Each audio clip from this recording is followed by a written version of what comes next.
जी अस्सलाम वालेकुम। इस वीडियो में हम लोग डिस्कस करेंगे statement of cash flows. Statement of cash flows किसी भी कंपनी की कैश की इनफ्लोज और आउटफ्लोज के फॉर्म में एक कंप्लीट ईयर की रिसीट्स और पेमेंट्स को शो करती है। स्टेटमेंट ऑफ कैश फ्लोज को बनाते हुए तीन एक्टिविटीज़ में सारे कैश फ्लोज को डिवाइड किया जाता है, जो कि ऑपरेटिंग एक्टिविटीज़, इन्वेस्टिंग एक्टिविटीज़ और फाइनेंसिंग एक्टिविटीज़ के नाम से लिखी जाती हैं। इन तीनों एक्टिविटीज़ का जो बैलेंस होता है वो नेट इंक्रीज़ या डिक्रीज़ ऑफ कैश को एक ईयर में शो करता है। उसको हम ओपनिंग बैलेंस ऑफ कैश के साथ ऐड अप करके क्लोजिंग बैलेंस ऑफ कैश के साथ मैच करते हैं। अगर वो उसके इक्वल हो तो वो इसका मतलब है हमने कैश फ्लो स्टेटमेंट ठीक बना लिया। कैश फ्लो स्टेटमेंट के दो मेथड हैं, एक डायरेक्ट मेथड है, एक इनडायरेक्ट मेथड है। कैश फ्लो स्टेटमेंट किसी भी बिज़नेस के यूज़ और उसके सोर्सेज के बारे में बताता है। अब इस कंप्लीट वीडियो के अंदर कैश फ्लो स्टेटमेंट के जितने भी इम्पोर्टेंट पॉइंट्स हैं थ्योरेटिकली वो मैं कवर करूँगा और इसकी एक छोटी सी एग्जांपल भी आपके साथ बीच में वीडियो में आपको दिखा दूँगा। नेक्स्ट जो है फिर आप इसका थ्योरेटिकल एक छोटा सा क्विज़ देंगे और आपको टॉपिक क्लियर हो जाएगा, जिसकी हम आगे न्यूमेरिकल्स में प्रैक्टिस करेंगे। तो देखते हैं। Statement of cash flows describe the sources of a business cash and how the cash is used. Of course sources के कैश आया कहाँ से और how the cash is used और हमने इसे यूटिलाइज कहाँ किया। The financial statement that summarises a companies cash receipts and cash payments for a specific reporting period by reporting operating, investing and financing cash flows. Obviously cash flow statement है क्या है कि एक फाइनेंशियल स्टेटमेंट है जो कि आपको cash receipts और कैश पेमेंट्स यानी कि कैश की वसूलियाँ और कैश की तमाम तर एक साल में जितनी अदायगियाँ की गई उसको दिखाता है, जिसमें ऑपरेटिंग, इन्वेस्टिंग और फाइनेंसिंग तीन हिस्सों में आपने ये सारा कैश का इनफ्लो आउटफ्लो शो किया होता है। आगे चलते हैं। Contents of cash flow statement. ये कैश फ्लो स्टेटमेंट इन हिस्सों पर मुश्तमिल होती है। ऑपरेटिंग एक्टिविटीज़ नज़र आती हैं, पहले वहाँ से कैश जो आता है, then cash flow from investing, then cash flow from financing. और इन तीनों को जब हम क्लब करते हैं तो इनका प्लस माइनस का सारा इफेक्ट लेके नेट इंक्रीज़ और डिक्रीज़ इन कैश आपको मेंशन हो जाता है। उसके बाद आप ओपनिंग कैश बैलेंस जो at the beginning of the year उसको ऐड अप करेंगे इसके अंदर। जब ये ऐड करेंगे तो आपके पास cash balance at the year closing आ जाएगा। इसको आप बैलेंस शीट के क्लोजिंग बैलेंस से मैच कर सकते हैं। आगे usefulness of cash flow statement, इसका बेनिफिट क्या है। Cash flow statement help us describe the sources and uses of a companies cash. ये कंपनी के हमें सोर्सेज के बारे में बताता है और यूजेस के बारे में बताता है जहाँ से कैश आ रहा है। Allow us to assess the ability of the company to generate cash, हमें ये इस बारे में भी बताता है कि कंपनी कितना कैश जनरेट कर सकती है। Help us assess the quality of earnings, हमें इस बारे में भी गाइड करता है कि कंपनी की अर्निंग्स जो है इनकी क्वालिटी कैसी है। क्वालिटी ऑफ अर्निंग का मतलब ये है कि फ़र्ज़ करें एक तरफ अगर आपको नज़र आता है कि बिज़नेस के अंदर कैश का इस साल इनफ्लो बहुत अच्छा रहा है, आपको ओवरऑल पता चलता है कि कैश इनफ्लो 500 मिलियन का आया है, तो अगर सिर्फ आप इस वैल्यू को देखें तो you would say it is great कि कैश इनफ्लो हुआ है, वेरी गुड, और एक it's a large and it's a huge cash inflow. लेकिन जब इसके क्वालिटेटिव एस्पेक्ट को आप देखेंगे, जब आप फाइनेंसिंग एक्टिविटीज़ भी देख रहे होंगे, तो आपको अगर पता चले कि ये बजाय इसके कि कस्टमर से हमें कैश इनफ्लो होता है, ये कैश इनफ्लो तो हुआ है बट हमने लोन लिया है 500 मिलियन का, देन आपको पता चलेगा कि this is not good, this is an alarming situation rather, जिसके इस लोन को वापस भी करना है और इंटरेस्ट भी पे करना है। तो लिहाजा कैश इनफ्लो तो आ रहा है बट वो कस्टमर की साइड से नहीं आ रहा, सेल की साइड से नहीं आ रहा, लोन की साइड से आ रहा है। तो ये भी आपको कैश फ्लो स्टेटमेंट से पता चल जाता है, क्योंकि आप कैश फ्लो स्टेटमेंट के अंदर फाइनेंसिंग एक्टिविटीज़ को जब देखेंगे तो वहाँ पे आपको ये बात मेंशन हो जाएगी कि लोन से पैसे हैं। और ऑपरेटिंग को देखेंगे तो पता चल जाएगा कि ऑपरेटिंग के एक्टिविटीज़ के अंदर कस्टमर से पैसे नहीं आए। आगे देखते हैं इसको। Cash flow information is harder to manipulate, कि इसको मैनिपुलेट करना, चेंज करना या इस बात को गोल मोल करना इतना आसान नहीं होता। कैश की पोजीशन आपको डिस्क्रीट वे में गाइड कर रही होती है। आगे लिमिटेशंस क्या हैं। Indirect method does not provide direct cash flow information for specific operating items. तो इनडायरेक्ट मेथड के अंदर हमें डायरेक्ट कैश फ्लो की इंफॉर्मेशन जो है वो इतनी नहीं अवेलेबल होती, लेकिन ये मेथड करने में आसान है, और only adjustments can be manipulated by manager timing their payments और entire arrangement to buy goods using leases. So lease items को अरेंज करके मैनेजर्स थोड़ी बहुत जो कह सकते हैं आप माइनर एडजस्टमेंट्स भी कर सकते हैं, लेकिन इतना बस लिमिटेशन कहने की हद तक है, इतना सिग्निफिकेंट मैटर नहीं है। आगे देखते हैं elements of cash flow statement क्या हैं जी। 3 एलिमेंट हैं, ऑपरेटिंग, इन्वेस्टिंग और फाइनेंसिंग। ये इसके 3 कोर एलिमेंट्स हैं। तीनों को आपको अंडरस्टैंड करना है कि इनमें कौन कौन सी एक्टिविटीज़ आती हैं, क्या चीज़ें इनमें लिखी जाएंगी, राइट कैटेगरी में वैल्यूज़ को पुट करना, ये आपने सीखना है। Operating activities involve the cash effects of transactions related to a company's operating decisions and day to day operations. जो रोज़ाना के डे टू डे मैटर्स हैं वो इसके अंदर आते हैं। इसके मेजर 3 चीज़ें आप माइंड में रखें। एक तो सेल्स वगैरह का जो पैसा है सारा, वो उसमें रूटीन का जो कारोबार का रूटीन के मामला आते हैं, जो वो असल में कारोबार करता है, और कस्टमर्स करंट लायबिलिटीज़ और करंट एसेट्स का एस्पेक्ट यहाँ पे आएगा। बाकी investing activities involve the purchase and sale of long term investment securities, plant, property and equipment. तो इन्वेस्टिंग के अंदर वो चीज़ें जिनमें हम लॉन्ग टर्म इन्वेस्टमेंट करते हैं वो चीज़ें आती हैं। इसमें लॉन्ग टर्म एसेट्स की सेल परचेज का सारा इनफ्लो आउटफ्लो नज़र आएगा, इन्वेस्टमेंट सिक्योरिटीज़ नज़र आएंगी, प्रॉपर्टी, प्लांट और इक्विपमेंट, ठीक है। लॉन्ग टर्म एसेट्स यहाँ पे उनकी सेल परचेज आएगी। देन है financing activities involve the issuance and retirement of debt as well as equity finance. Long term funds जहाँ से भी आप लेते हैं, चाहे वो आप डेट से लें, डिवेंचर्स वगैरह, बॉन्ड्स, लॉन्ग टर्म जितने भी सोर्सेज हैं आपके वो यहाँ पे आएंगे। और लॉन्ग टर्म फंड्स चाहे वो आप कर्ज का लें, लॉन्ग टर्म डेट लें या इक्विटी फाइनेंस लें, यानी कि शेयर्स वगैरह इशू करने से जो पैसे आते हैं वो भी इसके अंदर आएगा, ठीक है। आगे चलते हैं। Preparing the statement of cash flow statement बनाई कैसे जाएगी। इसकी कैश फ्लो की इंफॉर्मेशन सेवरल सोर्सेज से ली जाती है, मुख्तलिफ सोर्सेज से। वो सोर्सेज क्या हैं? कंपैरेटिव बैलेंस शीट, एक तो 2 साल की बैलेंस शीट आपको अवेलेबल होगी, उसमें आप इंक्रीज़ और डिक्रीज़ देख के कैश फ्लो का इनफ्लो या आउटफ्लो निकालेंगे। इनकम स्टेटमेंट को यूज़ करेंगे। और supplementary data on non cash items, तो इसके साथ एडिशनल डाटा जो दिया होगा जिसमें non cash items, gain losses on sale of property, plant and equipment, PPE and other investments और डेप्रिसिएशन वगैरह का कॉन्सेप्ट आएगा, ठीक है। Income statement, comparative balance sheet और इसके अलावा एडजस्टमेंट्स का जो डाटा होता है। आगे देखिए example statement of cash flow, next page के ऊपर आपको दिखाता है। ये इस तरह से ऑपरेटिंग का आप पार्ट बनाएंगे, cash flow from operating, then ये ओवरऑल कैश फ्लो का है। Cash flow from operating activities आ जाएगा, cash flow from investing activities आ जाएगा, cash flow from financing activities आएगा। तीनों को जब हम एड लेस करेंगे तो ये नेट इंक्रीज़ या डिक्रीज़ के एक साल के अंदर कैश एक्चुअली बढ़ा या कम हुआ, तीनों को जब हम फाइनल लेंगे वो आ जाएगा।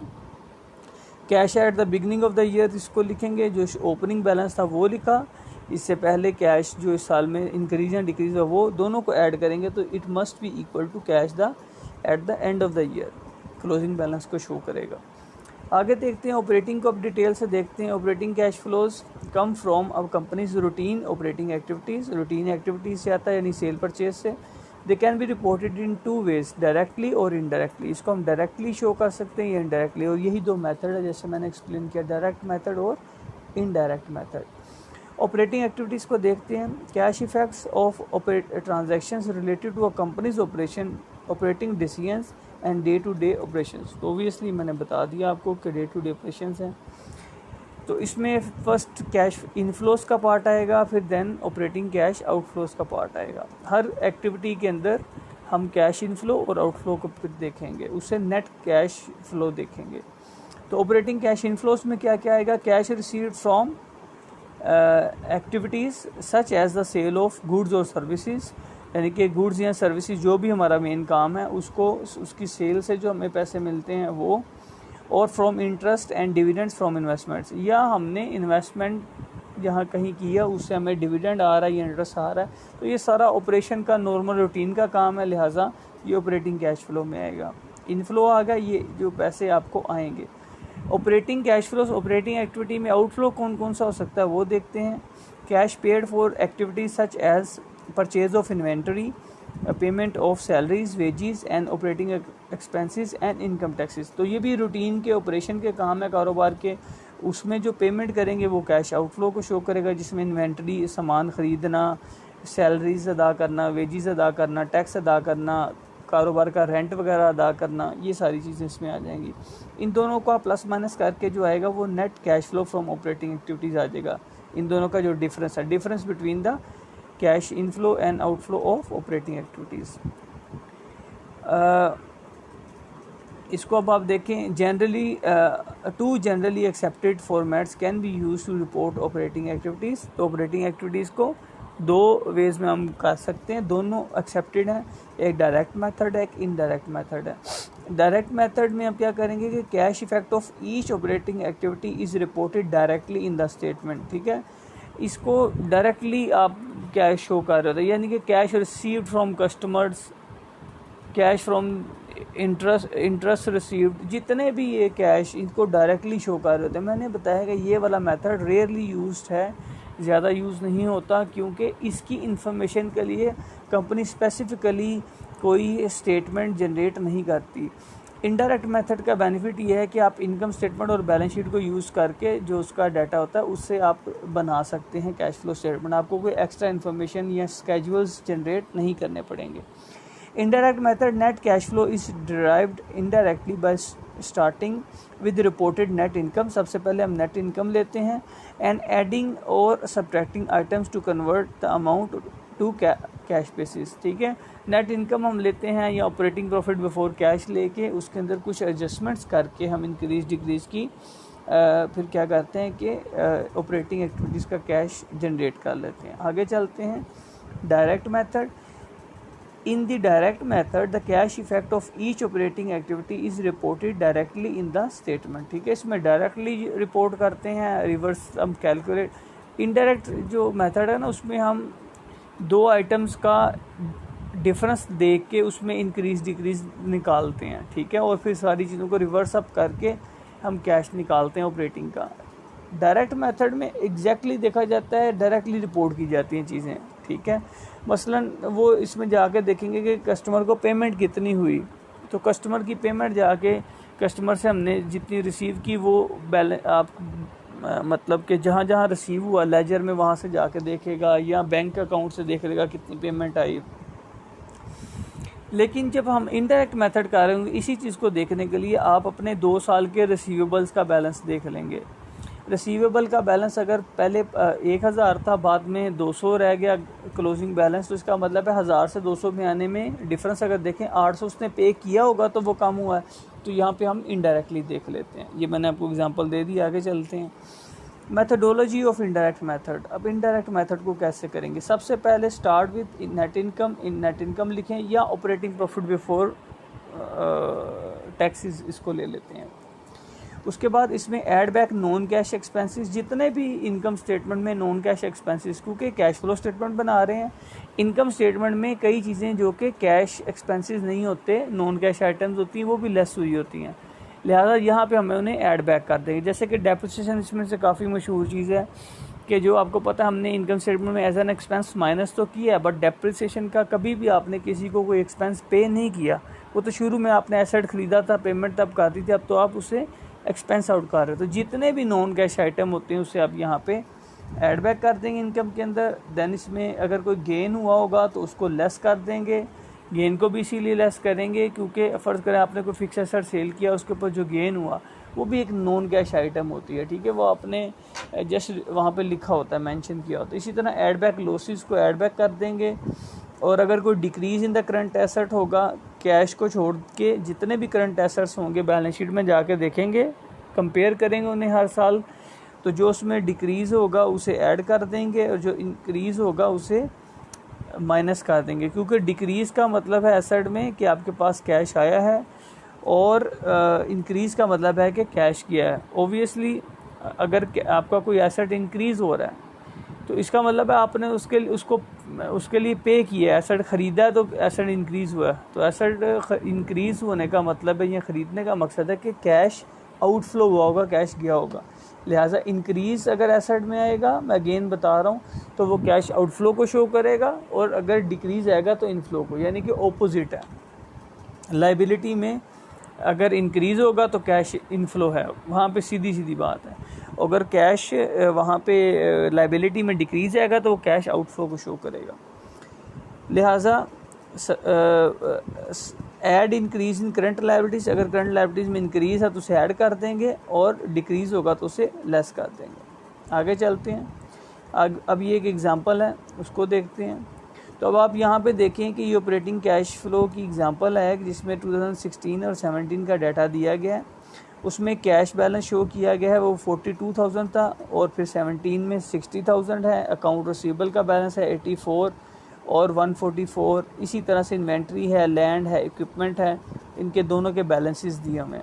नीचे क्यूमुलेटिव डेप्रिसिएशन दी हुई है, अकाउंट पेबल्स दिए हैं, नोट पेबल्स दिए हैं, लॉन्ग टर्म कॉमन स्टॉक दिया है, रिटेन अर्निंग्स दी, एक डाटा दे दिया आपको। इसके साथ एडिशनल डाटा दिया हुआ है कि नेट इनकम उस साल की 2,30,000 थी, डेप्रिसिएशन 26,600 था।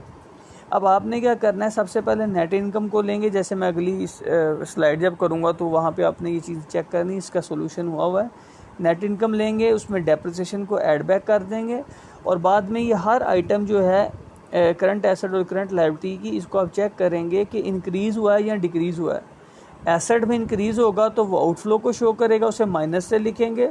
अगर एसेट में डिक्रीज़ होगा तो उसे इनफ्लो लेंगे और उसे प्लस से लिखेंगे।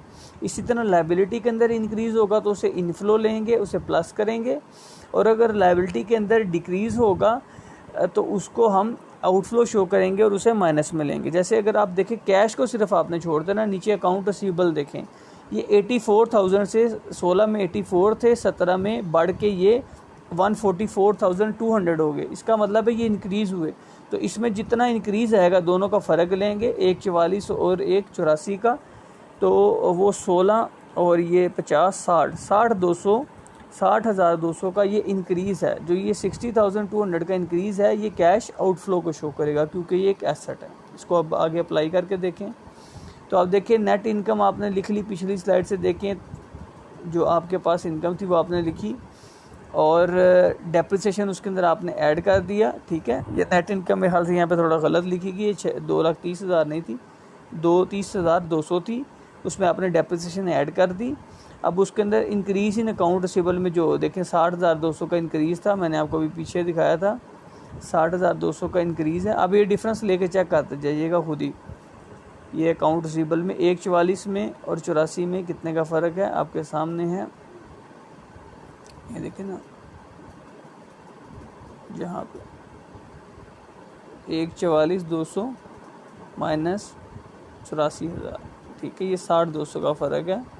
तो इस तरह से आप देख सकते हैं, ये आगे वही 60,200 है। अब इंक्रीज़ इन इन्वेंट्री आप पीछे देखें, आपकी इन्वेंट्री जो है 2,06,600 हो चुकी है 1,68 से, 2,6,600 1,68, 2,06,600 माइनस 1,68,000 38,600, ये देख सकते हैं आप, ये आपके पास 38,600 माइनस हो रहा है। क्यों? मैंने कहा था जब एसेट इंक्रीज़ होगा तो वो आउटफ्लो को शो करेगा। आपकी इन्वेंट्री 1,68 से आपके पास 2,6 पे आ गई। उसके बाद लैंड है, और लैंड ऑपरेटिंग में नहीं आता, ये इन्वेस्टिंग में आता है, नहीं लिखेंगे। इक्विपमेंट ये भी इन्वेस्टिंग में आता है, यहाँ पे ऑपरेटिंग में नहीं लिखेंगे। आगे देखें आप, आपके पास इंक्रीज़ इन अकाउंट पेएबल लिखा है, आप देखें increase in account payable, account payable आपका 50,000 से बढ़ के 91,000 पे आ गया। ठीक है, तो ये जब लायबिलिटी इंक्रीज़ होती है तो हमें पता है कि वो हमारे बेनिफिट में है, इनफ्लो है। 91,000 में से आप 50,400 माइनस करें, डिफरेंस लें दोनों का, तो ये आप देखेंगे 40,600 का इनफ्लो है, इसे ऐड किया। जो ब्रैकेट में लिखी हैं वो माइनस में है, जो वैसे लिखा है वो प्लस है। तो ये सारी आइटम्स होगी नीचे, क्योंकि नोट पेबल लॉन्ग टर्म है तो लॉन्ग टर्म लायबिलिटी फाइनेंसिंग में आती है, कॉमन स्टॉक शेयर्स ये भी फाइनेंसिंग में आते हैं, रिटेन अर्निंग फाइनेंसिंग का पार्ट है। लिहाजा ये सारी आइटम्स एडजस्ट कर ली, तो ये हमारे पास। अब ये फर्स्ट वाला देखें 2,30,200 है, उसके अंदर अब मैं आपको करके ये दिखा देता हूँ, आपने इसको ऐड करना है। 2,30,200 ये आपका प्रॉफिट था, उसके अंदर 26,600 ये प्लस का है डेप्रिसिएशन, इसको प्लस कर दें, 26,600 इसको प्लस कर दिया। आगे आप देखें आपके पास 60,200 ब्रैकेट में लिखा है माइनस है, 60,200 को माइनस कर दें, आगे आप देखें कि आपके पास 38,600 जो है ये माइनस का है। 38,600 को 2,30,200 था, दोबारा से करना पड़ेगा। 2,30,200 में 26,600, 2,30,200 जमा 26,600, उसके बाद उसमें 60,200 ऐड माइनस हो रहा है, माइनस 60,200, उसके अंदर 38,600 माइनस हो रहा है। क्या